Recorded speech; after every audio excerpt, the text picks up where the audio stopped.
The year was 1897. The air in Rockport, Maine, clung to the granite coast with a damp, unrelenting cold, even though late summer was just giving way to the biting promise of an Atlantic autumn. The Holten estate, a sprawling Queen Anne mansion of dark, weathered wood, stood like a defiant, somber monument against the perpetually grey sky. Its gables and turrets seemed to frown down upon the village, a silent testament to the wealth and stoicism of the Holten family. Liza Holten, the patriarch, was a man carved from the same hard rock as the coastline. A successful lumber baron, his life was a sequence of ledger entries and stern pronouncements. He was standing by the large bay window of his study, the rich aroma of pipe tobacco clashing with the faint, persistent scent of sea salt and decay that always permeated the house. His brow was furrowed, not just from the financial stresses of the timber industry, but from a more private, insidious anxiety that had begun to rot the foundations of his household. His daughter, Liza. Liza, 23, was once the light of the Holten family, a spirited girl whose laughter had echoed through the somber halls. But a shift had occurred 6 months ago. She hadn't left the house since. Her gaiety had been replaced by a silence so profound it felt like a physical absence. She spent her days cloistered in the third-floor library, supposedly reading, but in truth, merely staring out at the churning, indifferent sea. "Elias, are you listening to me?" Mrs. Holten, Eliza, entered the study, her expensive silk dress rustling with nervous energy. Her face, usually composed in the rigid manner of high society wives, was etched with fatigue and a nascent terror.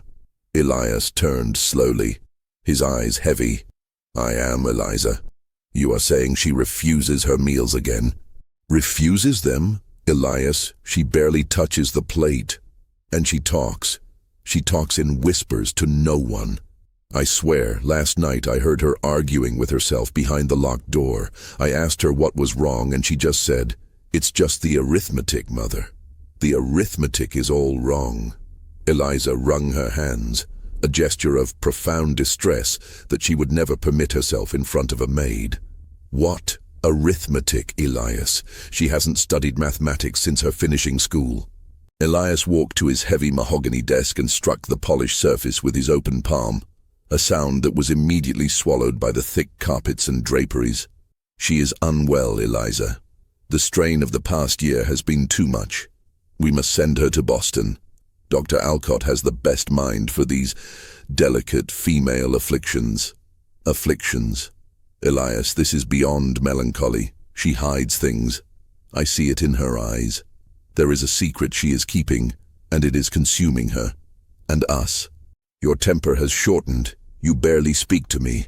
And now young Thomas is exhibiting the same peculiar habits. Thomas, the younger son, 12 years old, had recently taken to sketching crude, repetitive symbols on every available surface. The margins of newspapers, the condensation on windows, even the linen tablecloths. They were jagged, intersecting lines that made no sense. Elias had dismissed it as a boy's boredom. Now, seeing the fear in his wife's eyes, he felt a sudden chill, as if the damp cold of the Maine coast had finally found its way to his very bones. "He is emulating his sister, that is all," Elias insisted, but the conviction was hollow.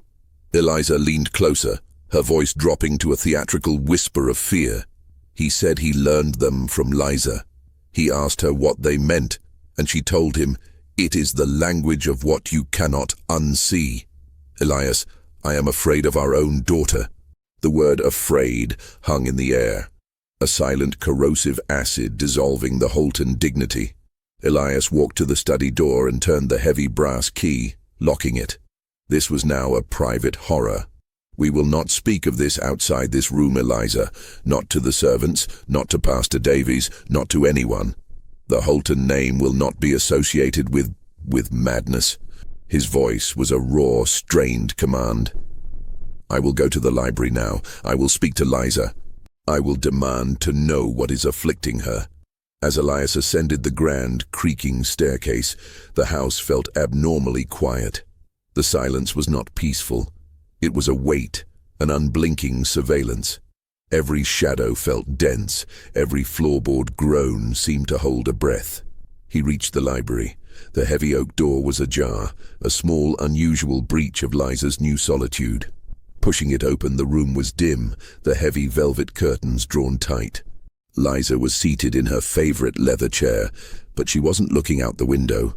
She was hunched over a small, lacquered wooden box she usually kept locked in her bureau. "Liza," Elias said, his voice softer than he intended, tinged with pleading. "What is this that has consumed you?" Liza did not look up. Her hands were moving rapidly, almost frantically, inside the box. Elias stepped closer, his heart thumping a heavy, irregular rhythm against his ribs. "Liza, show me what you are doing." She finally paused, her fingers covered in something dark and sticky.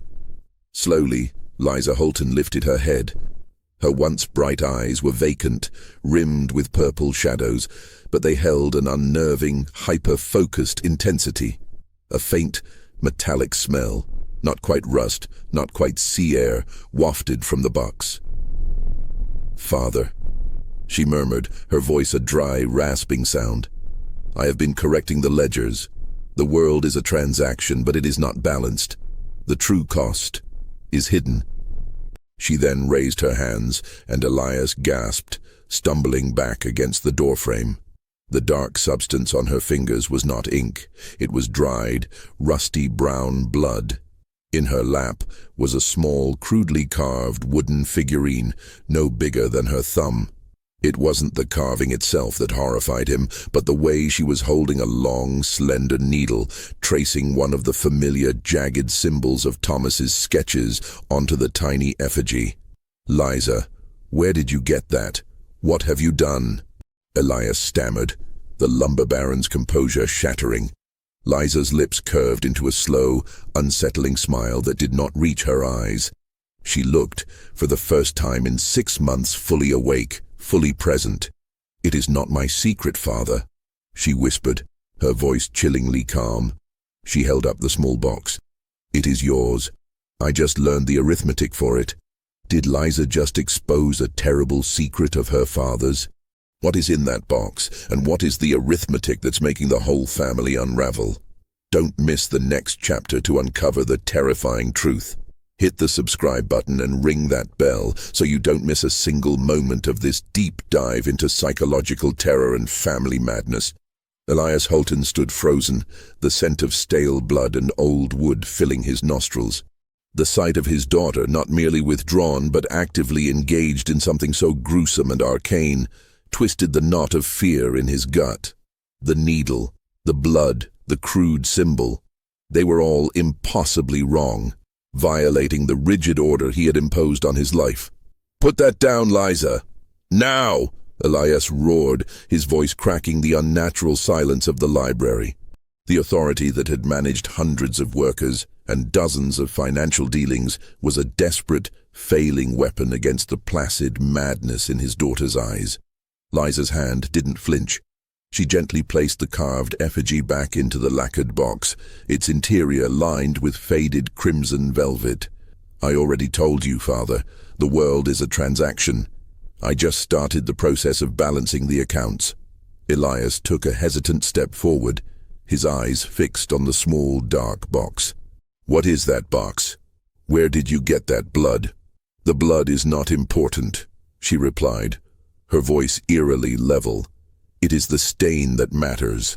With a deliberate slowness that mocked his escalating panic, Liza reached past the effigy and pulled out a small leather-bound notebook from the box. It was a ledger, worn and brittle with age, its cover darkened and splotched. Elias recognized it immediately. A wave of ice-cold dread washed over him, momentarily paralyzing his limbs. It was the private, sealed journal of his former business partner, Silas Marsh, who had disappeared 10 years prior, presumed lost at sea during a sudden, violent squall. "Where did you find this?" Elias demanded, his voice dropping to a harsh, controlled whisper. The fury was gone, replaced by a cold terror. If this ledger contained what he feared it did, the ruin of the Holten name would be the least of his concerns. Liza smiled again, that same horrifying, joyless curve of the lips. It was beneath the floorboards of the old boathouse, father, where the tide goes out and leaves everything exposed. She opened the ledger to a random page. The brittle paper was covered in elegant, looping script, Silas's handwriting, detailing shipments of timber and expenses. But on the facing page, someone had scrawled a series of notes in a heavy, almost desperate hand. Silas was a good man, a good businessman, Liza stated, her gaze drilling into Elias. But he started to keep 2 sets of books, one for the world and one for his soul. She pointed a blood-stained finger at the notes. He calculated the value of every soul he ruined to build your empire, father. The families displaced for cheap land, the workers crushed by negligence, the contracts broken by deceit. Elias lunged forward, his hand outstretched to snatch the damning evidence. Lies. It's the ravings of a lunatic. Give it to me, Liza. Liza was quick. She slammed the ledger shut and held it against her chest. No, I haven't finished the auditing. She stood up, her thin frame trembling, but her resolve was absolute. The world calls you Liza Holten, the great lumber king of Maine. Silas called you the collector. He wrote that the collector always ensures the debt is paid, one way or another. The term, the collector, struck Elias like a physical blow. It was an old ugly joke between him and Silas, referencing the relentless cutthroat methods they had employed in their ascent. But in Silas's mouth, and now Liza's, it sounded like a curse. Your mother is worried about you, Liza. And Thomas, you are infecting your brother with this nonsense.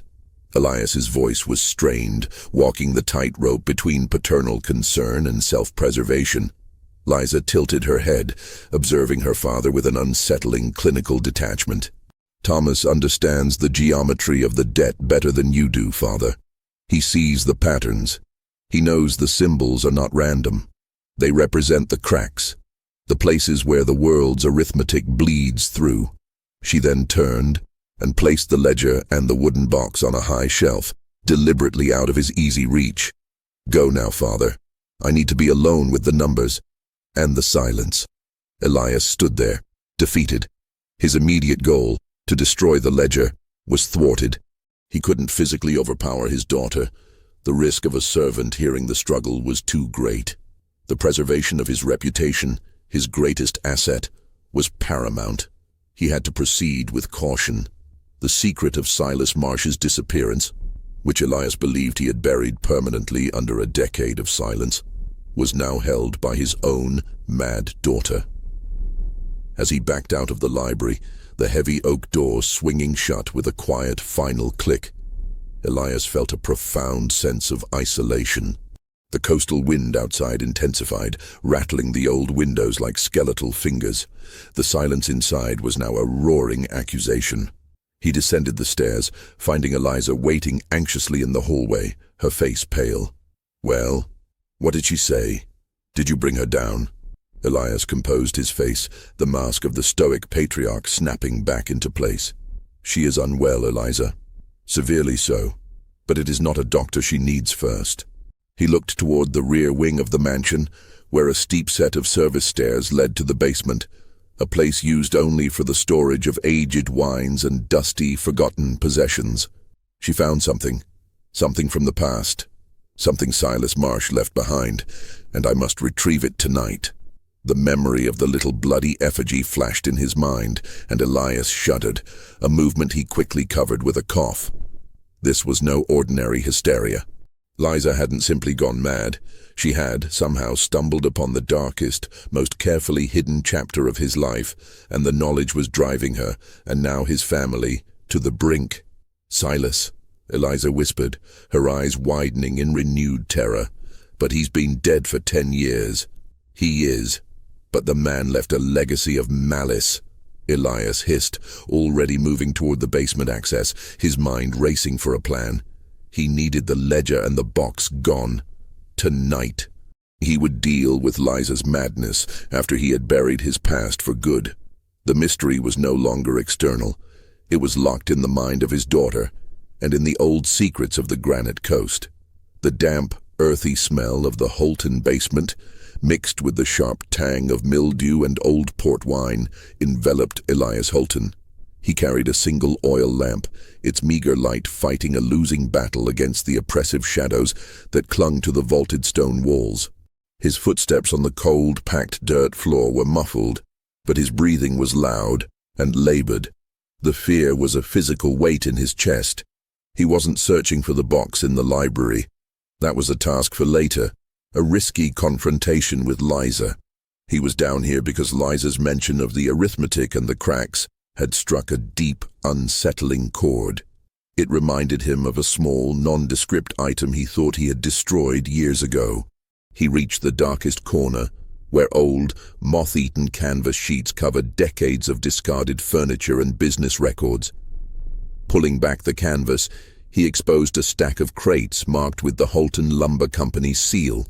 The top crate, however, was sealed with a different, older insignia, that of Silas Marsh's independent consulting firm. With shaking hands, Elias pried open the wooden lid. Inside, beneath layers of musty protective paper, was not money nor documents, but a collection of surveying instruments. An old brass theodolite, a rusty chain, and a thick, leather-bound volume far larger than the one Liza possessed. Elias lifted the heavy volume into the lamplight. It was Silas Marsh's Master Geodetic Survey, a comprehensive, highly detailed map and mathematical treatise on all the Holten land acquisitions over the years. But it wasn't the maps that interested him, it was the meticulous marginal notes. Silas had always been obsessed with precision, not just of land, but of value. He had once confided in Elias that he believed the earth itself recorded every transaction, every deception, every unfair measurement. The land knows, Elias. The geometry of the earth is never truly flat. Elias began to flip through the book. His breath hitched as he found what Liza had been talking about. In fine, almost microscopic script, Silas had cross-referenced the legitimate property lines with correction factors. These factors, a series of complex equations and symbols, the exact symbols Thomas had been sketching, quantified the human cost. Lot 47B, acquired 1887. Appraised value, $8,000. Correction factor, CF. Plus E3. Families displaced, 1. Cost to soul, 1 to 3 of the purchase price. Net moral value, 2,666. 67. It was a meticulous, decade-long record of Elias's ethical compromises, catalogued by a partner who had slowly descended into religious paranoia. Silas hadn't just kept a private journal, he had created a mathematical confession, a spiritual ledger. As Elias was poring over the horrifying details, a sound echoed from the main floor, a muffled thump followed by the frantic, high-pitched crying of a child. Thomas. Elias slammed the master survey shut, the urgency of his son's distress overriding his terror of the past. He ran back up the service stairs, bursting into the pantry that led to the kitchen. Eliza was there, clutching Thomas to her chest, both of them hysterical. The kitchen, usually pristine, was in disarray. A large china pitcher lay shattered on the floor, and a puddle of dark red liquid was spreading across the white tiling. "Eliza! What happened?" Eliza looked up, her eyes wide with a terror that surpassed anything Elias had seen before. "The milk, Elias. I was pouring Thomas a glass of milk and he started screaming. He said it wasn't milk. He said the geometry was wrong. He threw the pitcher." Thomas, sobbing uncontrollably, pointed a small, shaking finger at the spreading red liquid. "It's her stain, Papa. The arithmetic is bleeding out." Elias looked at the liquid. It was indeed a deep, unsettling crimson, not white milk. But as he knelt, the smell hit him. Not blood, but a strong, sweet, artificial scent. It was a new, imported fruit cordial that Eliza had recently purchased to flavor their water. "It's a cordial, Thomas, a berry syrup. It's spilled." Elias tried to keep his voice calm, but Thomas's conviction was absolute. No, the shape of the spill is wrong. It's the symbol, Papa, the symbol that Liza draws. It's in the floor. It's telling me the account is open. The boy's frantic state, the absolute conviction that the spilled cordial was a bleeding symbol of his sister's madness, drove a chilling spike of realization into Elias. Thomas wasn't just copying Liza. He was seeing the world through her disturbed lens, a lens created by the terror of Silas's old ledger. The geometry of the debt, indeed. Eliza looked from the red stain on the floor to Elias, her eyes suddenly accusing.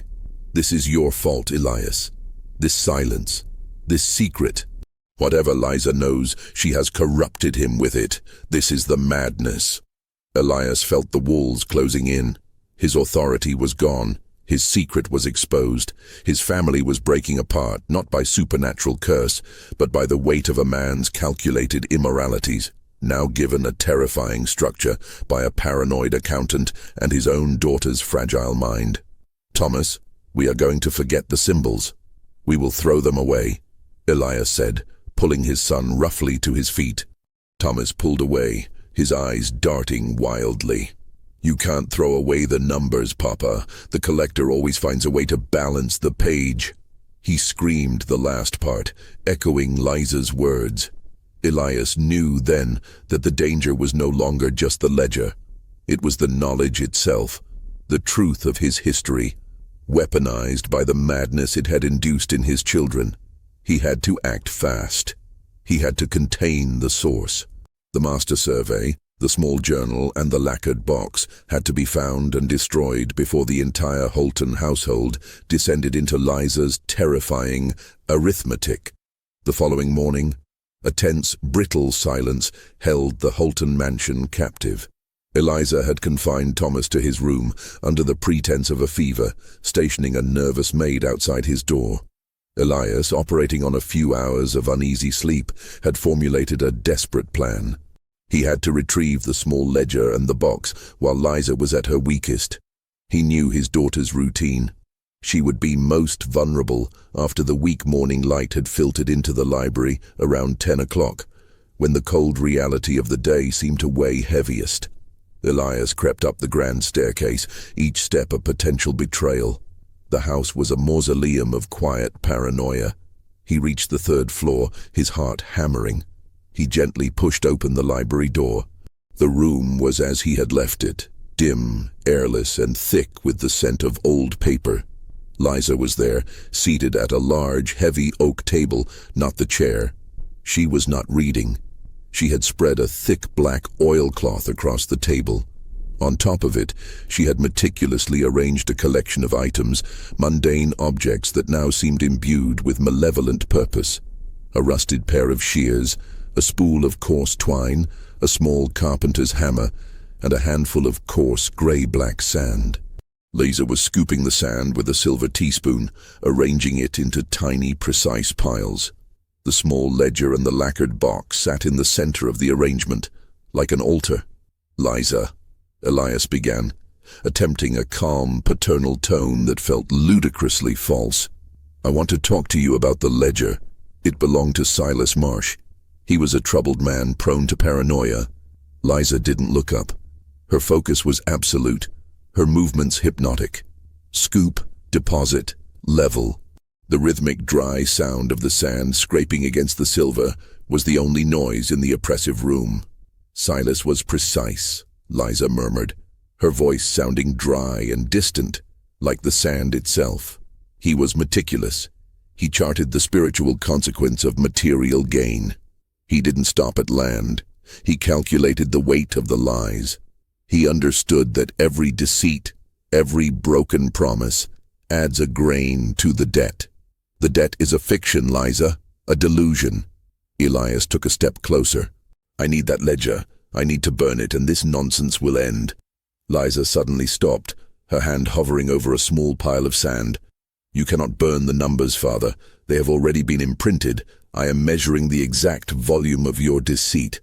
She picked up the hammer and pointed to the small, perfectly formed mounds of sand.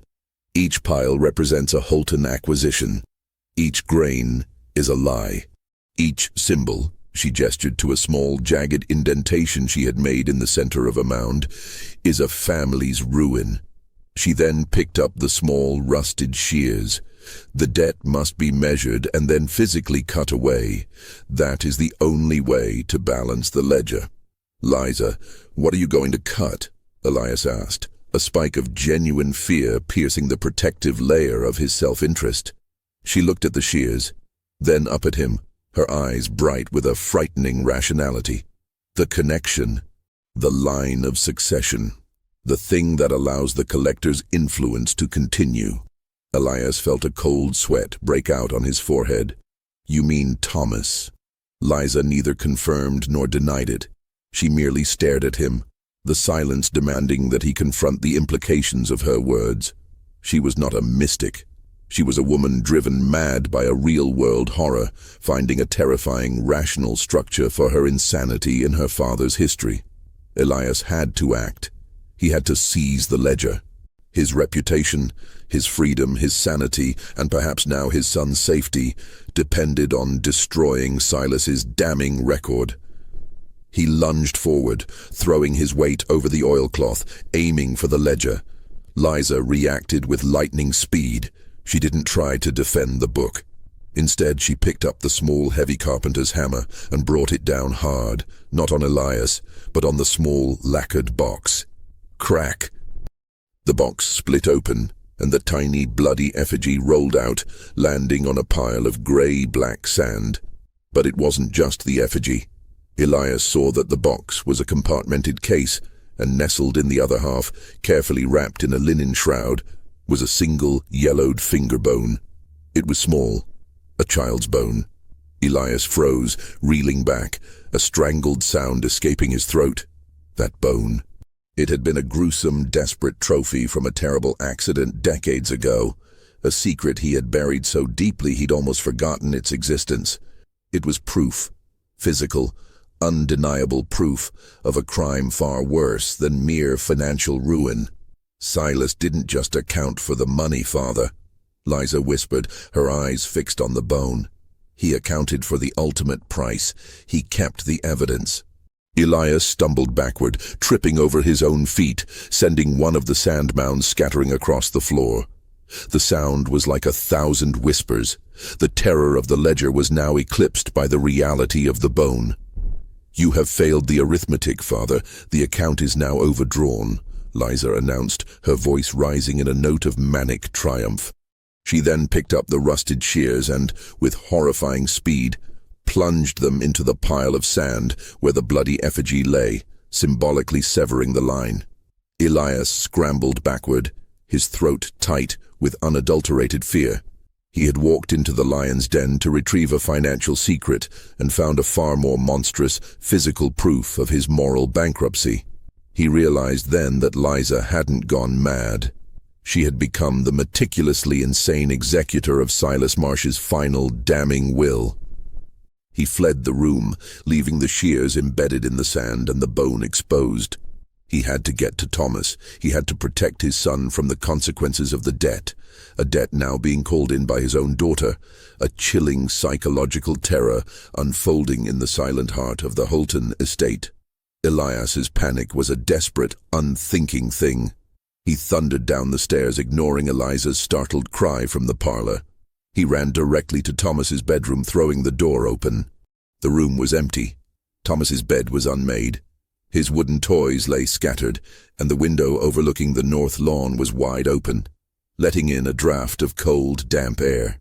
The maid, Miss Jenkins, who had been stationed outside the door, was nowhere in sight. "Eliza, Thomas is gone," Elias roared, his voice echoing through the silent halls of the mansion. Eliza appeared, her face a mask of shock and accusation. "Gone? He was here moments ago. I heard the maid speak to him. Oh God, Liza." "Liza has him." Elias rushed back out into the hall. He noticed a faint trail on the rug, a series of dry, grey-black smudges, the same color as the sand Liza had been using. The trail led not toward the main staircase or the front door, but back toward the service stairs leading up to the servants' quarters and the library, then abruptly veered away toward the seldom-used west wing of the house. Stay here, Eliza. Do not follow me. And do not, under any circumstances, go near Liza, Elias commanded, though his words were barely a gasp. He followed the faint sand trail toward the west wing. This part of the house was older, colder, and primarily used for storage. The corridor ended at a heavy, iron-bound door, the entrance to the old, unused clock tower. Elias recognized the signs of a struggle.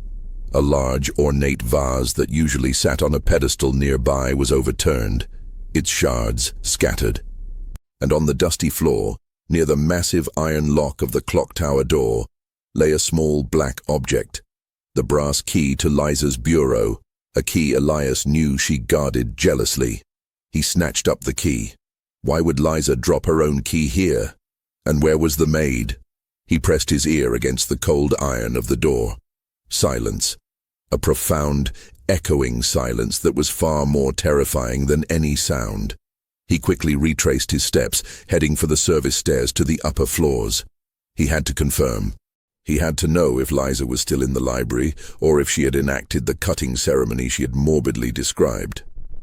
He reached the library door and threw it open. Liza was gone. The room was empty. The shears were still embedded in the sand pile on the table, the bloody effigy and the master survey ledger still sitting near the broken box. But the small private journal, the one detailing Silas's moral calculations, was gone. The only new element was a piece of parchment pinned to the wall with the rusted shears. Scrawled across it in a thick, dark substance that looked disturbingly like blood was a single, cryptic sentence. The collector cannot pay the debt. The collateral has been moved. Liza had planned this. She had used the shocking discovery of the bone and her feigned, fragile presence to draw Elias away, to buy time. She had already taken Thomas, and she had taken the crucial, portable piece of evidence, the private journal. Elias's mind reeled with the cold, calculated logic of her actions. Her madness was not a wild, uncontrolled thing. It was a structure of terrifying, rational purpose, built on the solid foundation of his own guilt. He ran back down the stairs to the west wing, his heart pounding a desperate rhythm. He had to get into the clock tower. He slammed the brass key from Liza's bureau into the iron lock, but it wouldn't turn. It wasn't the right key. He had wasted precious time. He looked at the key in his hand. Why would Liza's key be here if it didn't open the door? It was another layer of her psychological terror. A clue that led nowhere, a distraction. He turned to the overturned vase. The only other person here was the maid, Miss Jenkins. He realized with a sickening lurch that the maid must have been holding the real key to the clock tower. The west wing was the oldest and most inaccessible part of the house. The maid must have been attempting to lock the area and contain Thomas's noise, or perhaps she was already in on Liza's plan. He frantically began searching the floor amidst the broken china. He scraped away the dust, pushed aside pieces of shattered porcelain, his breath coming in ragged gasps. Finally, his fingers brushed against a cold piece of metal. It wasn't the key. It was a silver thimble, Miss Jenkins's thimble, which she always wore on a chain around her neck. Attached to the thimble, with a thin piece of twine, was a single, heavy iron key. Elias snatched it up. He saw the marks on the floor again, the gray-black sand. They weren't from Thomas's shoes. They were from dragging. He jammed the iron key into the lock. It clicked. Elias pushed the door open. The interior of the clock tower was a spiral staircase leading up into the gloom. The air was cold, dusty, and absolutely silent, save for the faint, monotonous tick-tock of the mechanism high above. He stepped inside and looked up. The stairs were steep, and the light was poor.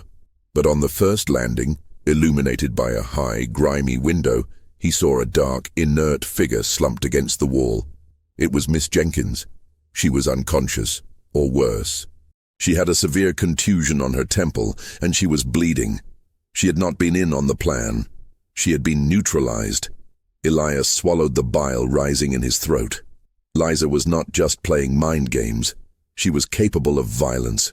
She had become a terrifyingly competent adversary, a ghost of his own making. He had to move quickly. Thomas was somewhere above, likely at the very top of the tower, the symbolic pinnacle of the Holten estate. The game was over. The collector was cornered. Liza Holten ascended the spiral stairs of the clock tower, the climb an agonizing representation of his moral decline. Each creaking step was a reminder of a past deceit, a lie that was now costing him everything. The only sound, besides his desperate, uneven breathing, was the heavy, rhythmic clunk whir of the ancient clock mechanism getting louder with every turn. The staircase was narrow and poorly lit, lined with cobwebs and dust. The higher he climbed, the colder the air became, the wind howling around the belfry above. He reached the top landing, a small circular platform directly beneath the massive bronze bells and the clock face. The room was dominated by the immense dark machinery of the clockworks. A tangle of brass cogs, heavy lead weights and thick ropes, all moving with a slow, powerful inevitability. And there they were, Liza and Thomas. Liza was standing at the edge of the platform, the wind whipping her hair around her pale face. She held Thomas close to her chest, her arms wrapped around his small, trembling body. Thomas was silent now, his face buried in his sister's shoulder. Whether from fear or a strange complicit stillness, Elias couldn't tell. "Liza, let go of your brother. This has gone far enough. Give him to me." Elias shouted over the incessant tick-tock of the clock's escapement, a deafening sound that seemed to measure the final moments of his life. Liza turned her head slowly, her eyes wide and unnervingly calm. "He is not yours to take, Father. He is the collateral, the final payment." She was standing perilously close to the edge. The platform was designed for maintenance, with a low metal railing that would offer little resistance if one were to stumble. Below them, through the dusty high-set windows, the Rockport coastline stretched out, desolate and indifferent. "Don't talk nonsense, Liza. We will go back downstairs. We will call Dr. Alcott. We will have you treated. I promise you I will make things right." Elias was pleading now, his voice raw with fear. "Right?" Liza laughed, a dry, brittle sound that was swallowed instantly by the whirring machinery. "You cannot make things right, Father. You only make things equal. That is the arithmetic."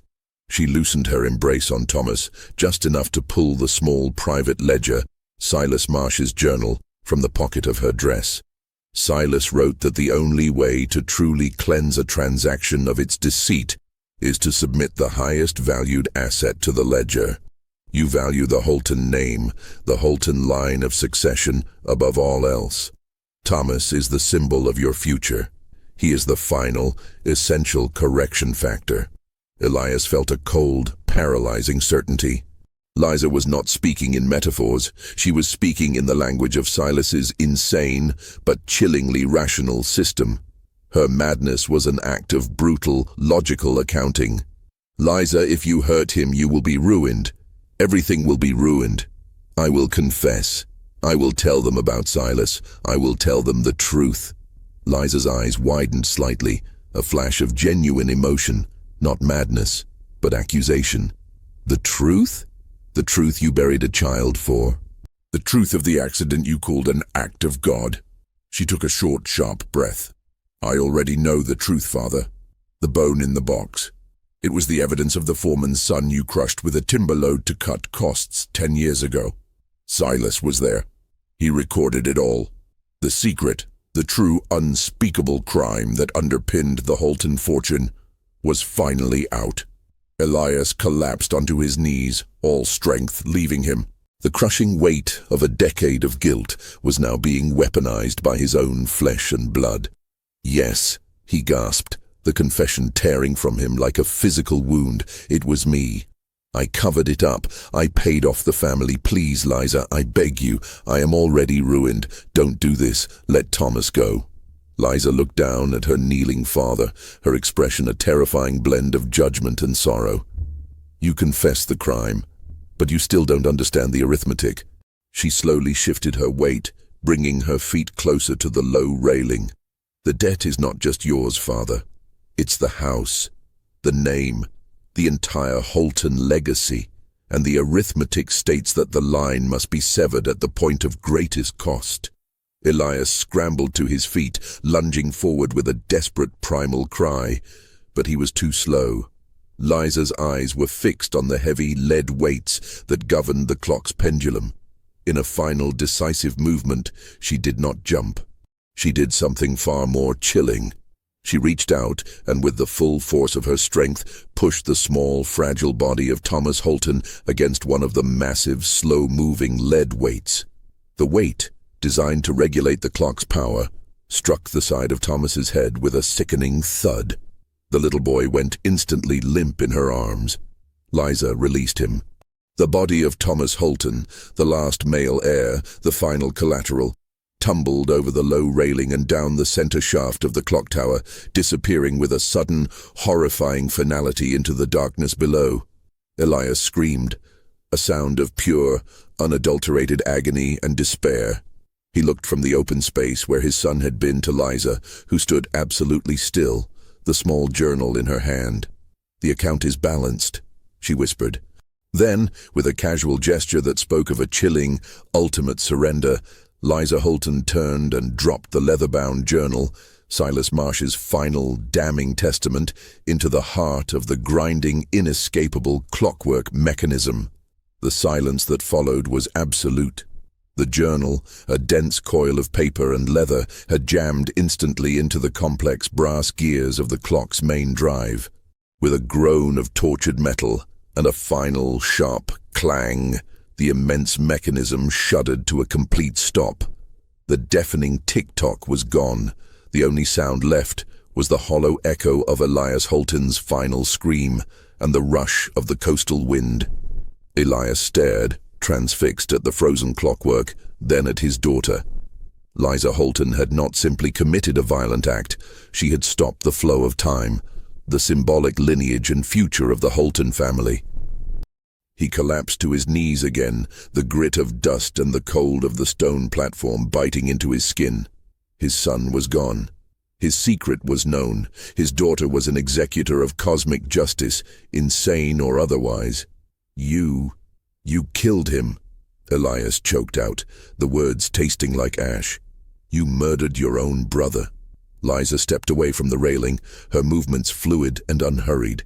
She was no longer hysterical, withdrawn, or manic. She was simply resolved. "I didn't murder him, Father. I merely performed the necessary correction. The account was overdrawn. You built this fortune on a lie that cost a child's life. To balance the debt, the cost must be equivalent." Thomas was the final grain of sand to make the scales level. She looked at the massive, silent bells overhead. Now the Holten time has ended. The cold, inescapable logic of her madness was the final, most brutal truth Elias had to face. There was no ghost, no prophecy, no alternate dimension, only the consequence of his own greed transcribed into a system of terrifying, real-world arithmetic that had driven his daughter to a calculated act of violence. Suddenly, the silence was shattered by a new sound, the sound of panicked, muffled screams from below, followed by the rapid pounding of footsteps ascending the stairs. Eliza. She burst onto the platform, her dress torn, her face smeared with tears and dust. She had seen the maid, and she had heard the fall, the final, empty sound of her son's body striking the stone floor far below. Her eyes fell first on Liza, then on the broken railing, and finally on Elias, kneeling in the dust. The reality of the scene struck her not as a mystery to be solved, but as a horrifying truth that instantly fractured her sanity. "Liza, what have you done, my Thomas, my baby?" Eliza shrieked, a sound of pure, agonizing maternal loss. She did not wait for an answer. Her grief immediately transmuted into a blinding, insane rage. She grabbed a long, heavy iron wrench that was resting near the massive, silent clock mechanism. "You stole him. You stole my son. You will pay the cost," Eliza screamed, her eyes completely devoid of reason. She lunged past Liza, not at her daughter, but directly at Elias, the root of all the family's misery. Elias was too weak, too broken to defend himself. He looked up, his face a pathetic mask of guilt and surrender. He saw the iron wrench swinging down, propelled by a mother's insane terminal despair. The Holten family is completely shattered. A mother's rage, a father's guilt, and a daughter's terrifying, calculated madness. What happens next? Will Elias survive his wife's attack? And how will the town of Rockport react when they discover the dark truth locked away in the Holten mansion? Don't miss a minute of this shocking conclusion. Hit the subscribe button and ring that bell so you don't miss the final chapters of this disturbing case. The blow was brutal, heavy, and final.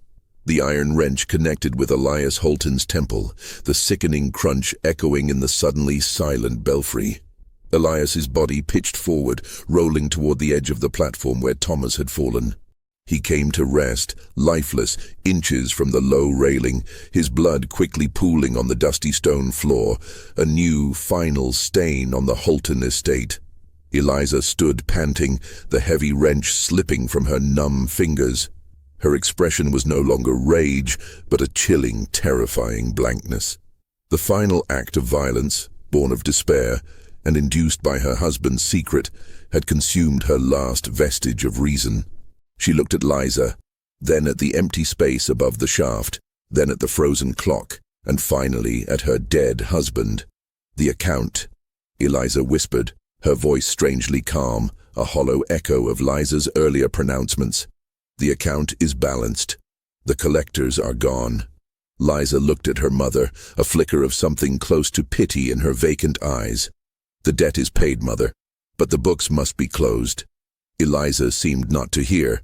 She turned and began to descend the spiral staircase, her silk dress rustling faintly, a ghost already, slipping back into the dark house.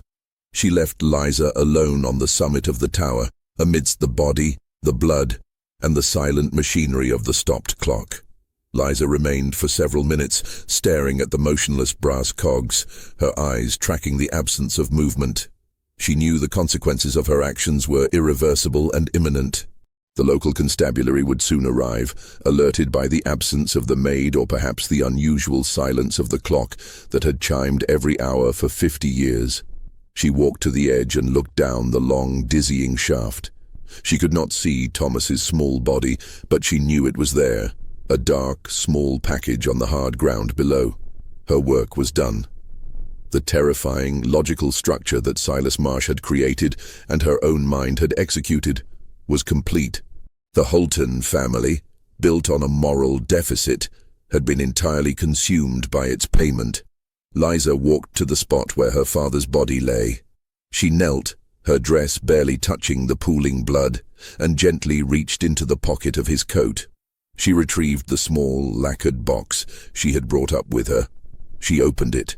The only thing inside now was the small, yellowed child's finger bone, the physical, undeniable evidence of Elias's original crime.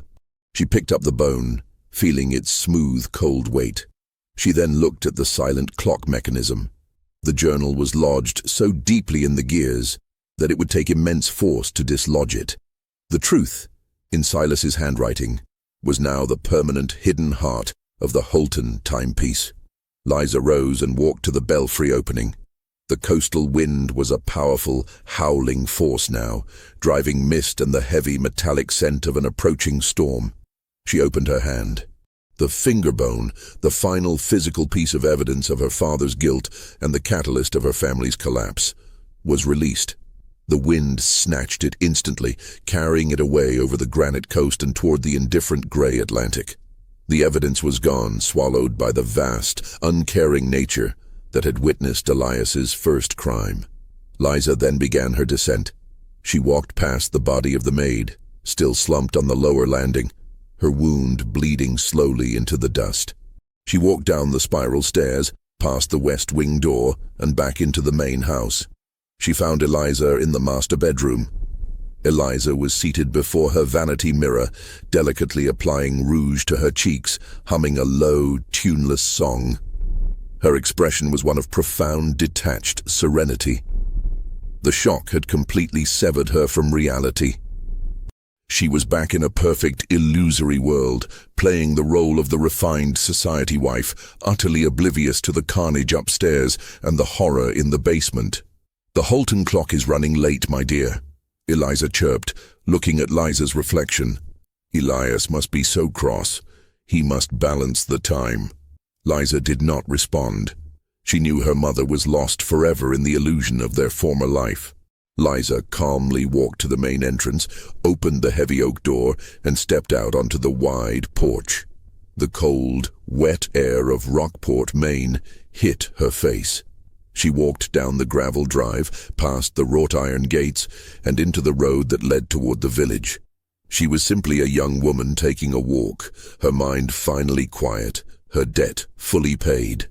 The case of the Holten family would begin not with a discovery in the mansion, but with the failure of a sound.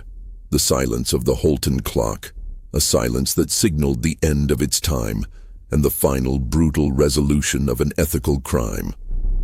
It was Constable Harrison Davies, a man who had known Elias Holten his entire life, who first noticed the anomaly.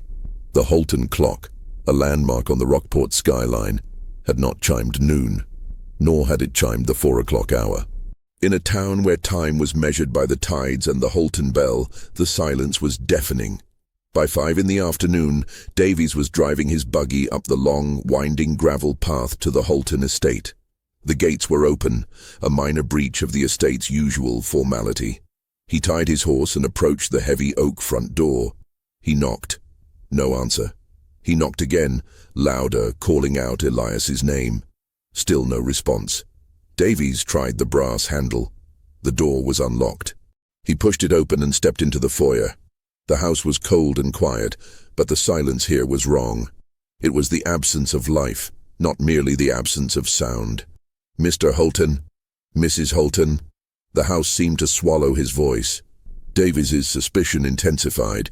He noticed a faint, dry trail of grey-black grit leading away from the kitchen area and toward the west wing. He followed it cautiously. He found Liza Holten first. She was in the drawing room, sitting upright on a velvet chaise lounge, sipping from an empty porcelain teacup. She smiled politely as he entered. "Constable Davies. How delightful. You're late for tea, but no matter. The children are just upstairs studying their lessons. Elias is balancing the accounts." Davies, seeing the vacant, unnervingly cheerful look in her eyes, knew instantly that she was not well. "Mrs. Holten, I need to speak to Mr. Holten. The clock has stopped." "Yes, well, the arithmetic is very complicated, isn't it?" she replied, smoothing her skirt. "It takes a good deal of concentration to get the numbers right. Liza is an excellent accountant, you know." Realizing he would get no help from her, Davies excused himself and began a systematic search of the house. The sight of the overturned vase and the bloody head wound of the maid, Miss Jenkins, on the clock tower landing galvanized his fear. He immediately organized a search team, sending a rider back to the village for assistance. The bodies of Elias and Thomas were discovered within minutes. Elias lay dead on the clock tower platform, the iron wrench nearby. Thomas was found in a gruesome broken heap at the base of the tower shaft, amidst the old lumber and storage crates, the crates that held Silas Marsh's master geodetic survey. The discovery sent a shockwave of horror through the small community. The autopsy, conducted immediately by the local doctor, confirmed the nature of the deaths. Thomas died from a massive blow to the head, followed by the fall. Elias died from a massive blow to the head. The cause of death was homicide. Davies and his small team returned to the clock tower. They immediately found the small, leather-bound journal wedged deep inside the silent clock mechanism. It took 2 men and a crowbar to carefully dismantle the gears and retrieve it. The journal was covered in dried, brownish stains, the same substance Liza had been using in the library. Reading Silas Marsh's final, deranged, but meticulously detailed journal, the constable's inquiry quickly changed direction. It was no longer a simple double murder, but the terrifying climax of a decade-old secret.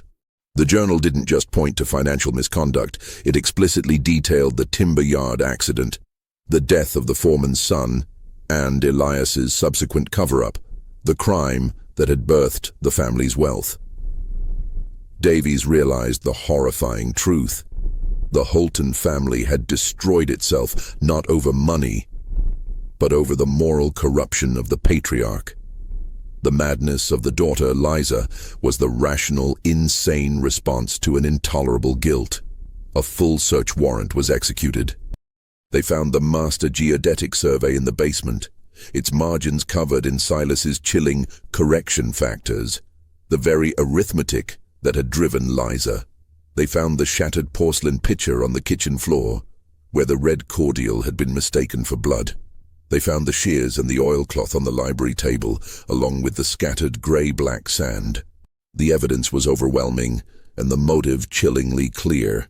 Liza Holten, in a state of calculated madness, had sought to balance the debt of her father's original sin. Liza Holten was immediately the prime suspect, but she was gone. Constable Davies stood in the center of the library, the collected evidence spread before him. He picked up the private journal again.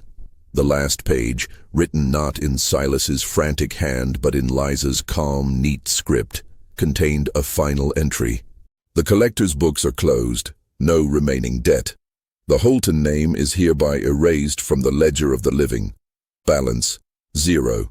The disappearance of Liza Holten, the maid's testimony once she was revived, confirming Liza's violent efficiency, and the evidence of the bloody journal left no doubt about what had transpired in the Holten mansion.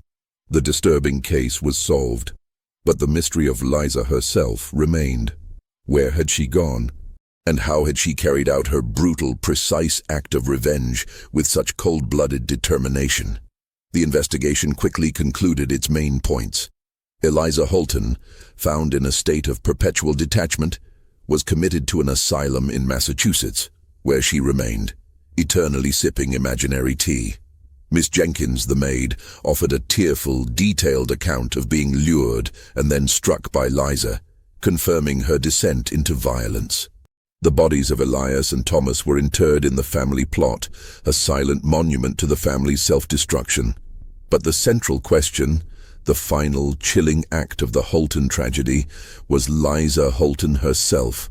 She had walked out of the mansion and vanished without a trace, carrying no possessions, leaving no note, and taking only Silas's private journal, which was later recovered from the clock, and the knowledge of her father's secret. Constable Harrison Davies led the search. He combed the harbor, questioned fishermen, and checked every inn and boarding house in Rockport and the surrounding areas.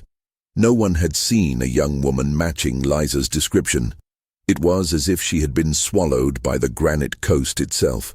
Davies, however, found himself repeatedly drawn back to the physical setting of the crime, the Holten estate. He spent hours in the clock tower, studying the massive, silent machinery that still held the pages of Silas's confession. He understood the psychological mechanism of the crime, the transference of a profound, real-world guilt into a terrifying, rational structure of madness.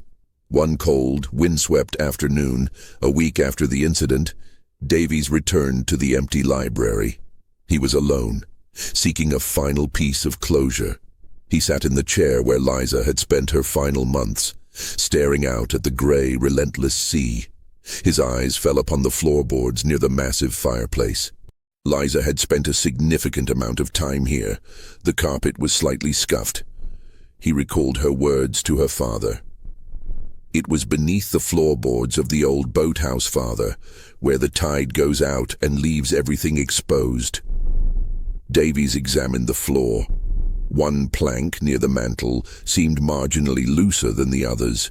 He retrieved a small pry bar and gently lifted it. Beneath the plank was a shallow compartment. It wasn't empty. It contained a small, thick leather volume. It was a third journal, hidden from Elias, hidden from everyone. Davies opened it. The pages were covered in Liza's neat, elegant handwriting, dated from the moment of Silas's journal discovery up to the day of the tragedy. This was not Silas's paranoia, but Liza's own meticulous record, her descent into the arithmetic. The final entry, dated the day before the murders, was not about balancing accounts or correction factors.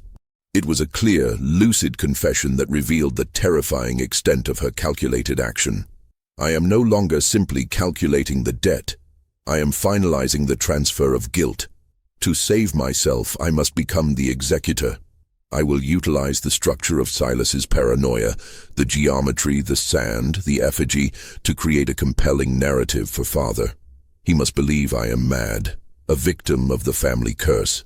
The truth, that I am executing a logical act of revenge and self-preservation, must remain locked in the silence. Liza had not been entirely mad. She had adopted the veneer of madness, the symbols, the arithmetic, the theatrical use of the bloody effigy to mask a cold, rational decision. Her father's history was going to consume her and Thomas unless she intervened. By killing her father and brother, she was not just paying a debt. She was erasing the future consequence of the Holten name and securing her own freedom from its toxic legacy. The whole spectacle was a brilliant psychological defense designed to make the authorities believe in a family curse instead of a premeditated double homicide. Davies understood. The madness was the secret she was hiding, the secret that had made her family go truly insane. He flipped the final page. It contained only a single simple drawing. It was not a complex, jagged symbol of Silas's arithmetic. It was a simple, small sketch of a solitary figure, a woman, walking away from a large, frowning mansion, her back to the sea. Below it, a final, clear sentence, her own personal balance sheet. The price of the ledger is paid. My identity is now a blank page. The mystery of Liza Holten was finally solved. She had engineered her own escape, walking away from her former life, identity and guilt, leaving behind a horrific tableau that was easily misinterpreted as the tragic culmination of a family curse. She was not a mystic or a prophet. She was a brilliant, terrifyingly logical woman who had found a way to permanently sever herself from her past by weaponizing the very guilt that had destroyed her family. Constable Davies quietly placed Liza's journal back into the hidden compartment and replaced the floorboard. He would not show this ledger to anyone. The public had its story, the tragic, disturbing case of the Holten family, ruined by madness and a dark secret. That narrative, rooted in the known evils of financial and moral corruption, was the only truth the town of Rockport could bear. He left the mansion, locking the door behind him.